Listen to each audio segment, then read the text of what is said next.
Who do you think you are? Well, who do you think you are? Have you ever been asked that, or have you ever asked somebody that?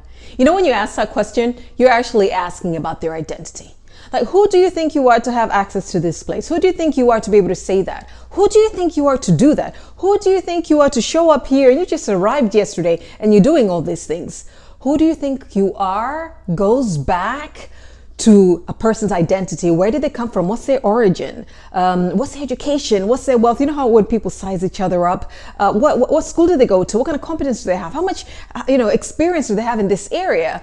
And we find that identity determines more than anything else whether we will succeed or struggle at work and life. My name is Modesta Mahiga. This is Modesta.Africa TV. Listen.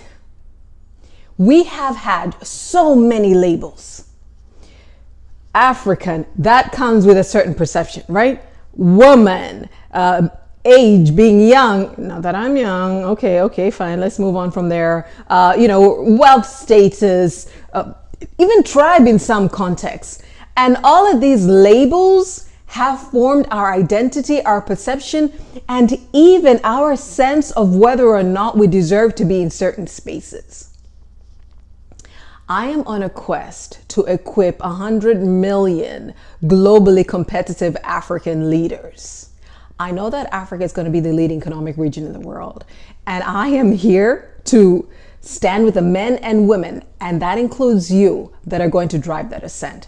However, no matter how much schooling we've had, how much experience we've had, we tend to still shirk away from certain responsibilities, opportunities. Why? Because we kind of just feel like somebody like me to get to levels like this.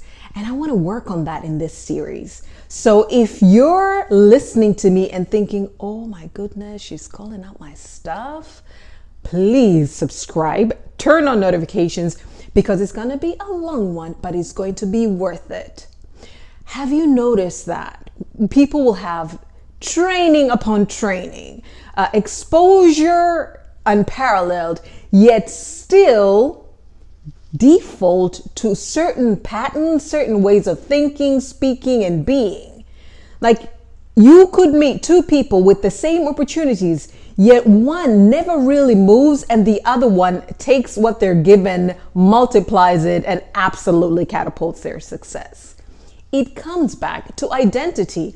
It is not training. It is not your, skills. It is not, I'm not saying there isn't a place for that, but I'm saying those are not as important as who we think we are and what we think we're capable of, or who, like people like us are capable of, that either catapults you or stands in the way of your progress. And we need to address this once and for all. That is the only way we're going to be globally competitive. Subscribe. Turn on notifications. Let's go on this journey. And I really, really want to hear your comments. Here's today's question. What identity do you hold that you feel is holding you back from your greatest work-life success? See you on the next one.